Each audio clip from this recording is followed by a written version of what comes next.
مسلمان نفل کے پیچھے بھاگے گا؟ فرائض اور واجبات کو چھوڑ کر کب تک نفل اور مستحبات کے پیچھے بھاگو گے؟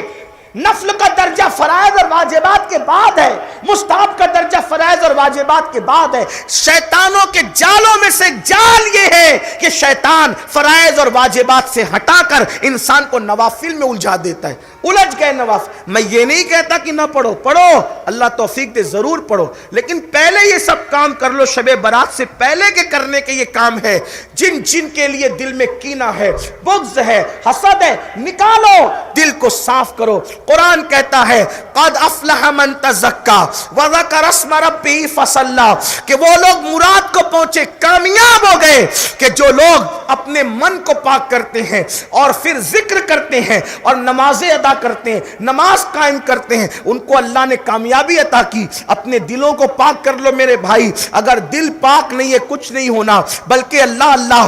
آئیے بڑی پیاری روایت یاد آ گئی، اس کو سن لے اور ہمیشہ یاد رکھنا۔ میرے آقا مصطفیٰ جان رحمت صلی اللہ علیہ وآلہ وسلم نے فرمایا، اے انس ادھر آؤ۔ حضرت انس ابن مالک آئے، پوچھا یا رسول اللہ حاضر ہوں۔ فرمایا کس حال میں تو نے صبح کی؟ حضرت انس کہتے ہیں یا رسول اللہ میرے آقا کی تربیت کا نتیجہ تھا۔ آقا فاسرز کہتے ہیں یا رسول اللہ میں نے اس حالت میں صبح کی کہ کسی مومن کے لیے میرے دل میں کینہ نہیں ہے، میرا دل پاک و صاف ہے۔ تو آقا فرماتے ہیں انس صبح اس حال میں کرنا کہ کسی کے لیے تیرے دل میں کینہ نہ ہو، یہ میری سنت ہے، میری سنت، اور جو میری سنت پر عمل کرے گا وہ جنت میں میرے ساتھ داخل کیا جائے گا۔ یعنی حضور کے ساتھ جنت میں رہنا چاہتے ہو تو اپنے دل کو کینے سے پاک کرو۔ اپنے آپ میں ڈوب کر سوچو کہ ہمارے دلوں میں کینے نہیں، سگے بھائیوں کے لیے کینے ہیں، سگی بہنوں کے لیے کینے ہیں، چچا تایا کے لیے کینے ہیں۔ لوگ کہتے ہیں مولانا دعا قبول نہیں ہوتی، کیوں ہوگی قبول؟ دل میں تو کینے کا کتا بیٹھا ہوا ہے، دل میں تو کینے کا جانور بیٹھا ہوا ہے۔ حضرت سیدنا ابو ہریرہ ملک شام گئے، توجہ کرنا، ملک شام گئے، ملک شام جا کر کے لوگ جمع ہو گئے، صحابی رسول آئے، صحابی رسول آئے، تو اب کیا ہوگا؟ اب دعا ہوگی، نبی کا صحابی دعا کرے گا۔ حضرت ابو ہریرہ ہمارے جیسے لوگ وہ نہیں تھے نا، صحابہ ہمارے جیسے نہیں تھے، وہ حق بات کو منہ پہ بولتے تھے، اچھا لگے کہ برا لگے جاؤ۔ ہم لوگ تو بہت رعایت کرتے ہیں، لیکن وہ حق بولنے میں کسی کی رعایت نہیں کرتے، کیونکہ رسول اللہ کی تربیت تھی۔ ہم لوگ تو دیکھتے ہیں سیٹ صاحب ہے، ناراض ہو کے کہیں چندہ نہ بند کر دے، سلام کلام نہ بند کر دے، سب کا خیال رہتا ہے، مگر یاد رکھنا رب کی راہ میں کسی کا خیال نہ کرو۔ حق جب تک نہیں بولو گے حق تک نہیں پہنچو گے۔ حق بولنے کی جرات پیدا کرو۔ کوئی ناراض ہوتا ہے تو ہوتا رہے، تو کسی نے کہا ہے نا توحید یہ ہے کہ خدا حشر میں کہہ دے بندہ یہ دو عالم سے خفا میرے لیے ہے۔ تو حق بات بولنے میں کوئی کسی کی رعایت نہیں، ہاں اچھے انداز سے بول دیں۔ جب سب شامی جمع ہو گئے، شام والے جمع ہو گئے، صحابی رسول آئے، صحابی رسول آئے، فرمایا دعا، عرض کیا دعا کریں، آپ رسول اللہ کے صحابی ہو، آپ سب کے لیے دعا کریں۔ حضرت ابو ہریرہ نے سب پہ مجمع پہ نظر ڈالی، فرمایا میں ایسے دعا نہیں کروں گا، کچھ لوگوں کو پہلے باہر کروں گا اس کے بعد دعا کروں گا۔ کیوں؟ کہا میری دعا ضائع نہ ہو، اس لیے جو اپنے رشتہ داروں کے رشتے کو منقطع کر چکا ہے، جن کے رشتہ داریوں میں بات چیت بند ہے، جب تک وہ اٹھ کے نہیں جائیں گے میں دعا نہیں کروں گا، کیونکہ ایسا آدمی اگر مجمع میں رہا تو میری دعا بھی قبول نہیں ہوگی۔ پہلے جاؤ اپنے رشتہ داروں سے صلح کر کے آؤ، جس کے بات چیت بند ہے رشتہ داروں سے۔ لیکن وہ دور کتنا اچھا تھا، خیر القرون کا دور تھا نا، پورے مجمع میں سب لوگ تھے جن کی رشتہ داروں سے اچھی پٹتی تھی۔ ایک جوان تھا جس کی اپنی پھپھی سے بات چیت بند تھی، وہ اٹھ کر کے گیا، پھپھی امی معاف کر دو۔ کہا کیوں معافی مانگنے آیا؟ کہا صحابی رسول نے محفل سے نکال دیا کہ رشتہ داروں سے بات چیت کرنے والا جس مجمع میں ہوگا اس مجمع میں دعا قبول نہیں ہوگی۔ اب حضرت ابو ہریرہ کہہ رہے ہیں کہ رشتہ داروں سے بات چیت کرنے والا جس مجمع میں ہوگا، تو ابو ہریرہ کہتے ہیں میری دعا قبول نہیں ہوگی، تو امین القادری کی کب قبول ہونا ہے؟ لوگ کہتے ہیں استسقا پڑھی جا کے مولانا لوگوں بہت استسقا پڑھی، مولانا کی دعا قبول نہیں ہوئی۔ مولانا کا کیا قصور ہے؟ تم ہی تو ایسے ہو، رشتہ داروں سے بات چیت بند کر کے رکھتے ہو، سگے بھائیوں سے تمہاری پٹتی نہیں، بہنوں کے حصے لے کر کے دبا کے بیٹھے ہو، پھر سارا لا کر کے رکھتے گٹھی مولانا بیچارہ کیا کرے گا؟ مولانا کیا کرے گا؟ حضرت ابو ہریرہ کہہ رہے ہیں رشتوں کو کاٹنے والا اگر میری محفل میں رہا میں دعا نہیں کروں گا، کیونکہ دعا رک جائے گی۔ لیکن کتنے وہ دیانت دار لوگ تھے، وہ جوان اٹھ کر کھڑا ہوا، جا کے پھوپھی سے معافی مانگی، فوراً آیا، دعا جاری تھی، شامل ہو گئے، ہاتھوں ہاتھ پھوپھی نے صلح کر لی۔ اسی لیے میں اب آپ کو یہ بات کہنے جا رہا ہوں، شب برات میں ہے جس کی اس کے رشتہ داروں سے صلح ہو جائے۔ پہلے اپنے رشتہ داروں سے صلح کرو، اگر اللہ کو راضی کرنا چاہتے ہو تو۔ بہنوں کا حق نہیں دیا، حق دو، بہنوں کا حصہ نہیں دیا دو، بھائیوں کا حصہ نہیں دیا۔ اگر کوئی گھر میں بڑا ہو، ذمہ دار ہو، سب کا لے کے کھا جاتا ہے، دھمکیاں دیتا ہے، جاؤ جو کرنا ہے کر لو، یہاں کوئی کچھ نہیں کر سکتا۔ اگر کسی کی 1 انچ کی جگہ حصے میں آپ نے رکھ لی تو یہ اندر اندر اندر اندر اندر وہ 1 انچ جگہ 7 طبق تک کاٹ کر نکالی جائے گی، اور وہ آپ کے گلے میں قیامت کے دن ڈالا جائے گا۔ یہ بوجھ اٹھا لے، لوگوں کی زمین ماری، لوگوں کی جائیداد ماری۔ اللہ کے بندو، حقداروں کو ان کا حق دو۔ حق دینے سے برکت نہیں جاتی، حق دینے سے برکت آتی ہے۔ برکت حق تلفی سے جاتی ہے۔ بلکہ ایک روایت آپ کے سامنے پڑھوں، آپ کو اچھمبا ہوگا، حیرت ہوگی۔ اس کو فقی ابو لیث سمرقندی اپنی کتاب میں لکھتے ہیں، توجہ سے سننا۔ ایک بہت بڑے ولی تھے، دل کے کانوں سے سننا، شاید اللہ کسی کی اصلاح کا سامان پیدا۔ ایک بہت بڑے ولی تھے، عجم میں رہتے تھے، یعنی عربی نہیں تھے، عجم میں رہتے تھے۔ عجم سے ہجرت کر کے مکہ گئے، جب مکہ المکرمہ گئے وہیں رہنے لگے، دن بھر روزے سے رہتے، رات بھر کعبے کا طواف کرتے، قرآن پڑھتے، طواف کرتے، قرآن پڑھتے۔ اس ولی کو ایک مکی نے دیکھا، مکے کے رہنے والے ایک آدمی نے دیکھا، یار یہ آدمی بڑا پیور ہے، عبادت عبادت عبادت کے سوائے کچھ کرتا نہیں۔ تو اس کو جانا تھا سفر میں جانا تھا، اس کے یہاں تھا سونا، گولڈ۔ اس نے سوچا کہ یہ سونا میرے پاس ہے، میں مکے میں کس کے پاس دوں؟ تو سوچا یار یہ بڑا ولی ہے یار، رات بھر حرم میں گزر، بڑا نیک آدمی، انہی کو دے دیا، یہ آپ رکھیں، میں سفر سے آؤں گا تو لے لوں گا۔ بینکوں کا سسٹم نہیں تھا، لوگ اپنی امانتیں ایک دوسرے کے پاس رکھتے تھے، تو رکھ دیا۔ گئے، سفر سے واپس آئے تو ان کو خبر ملی کہ جس کے پاس انہوں نے وہ تھیلی رکھی تھی سونے کی، اس کا انتقال ہو گیا۔ ان کو تو بڑا صدمہ ہوا، بہت صدمہ ہوا، یار میری سونے کی تھیلی بھی گئی، وہ بھی گیا۔ پریشان ہو کے وہ حضرت مالک بن دینار کے پاس آئے۔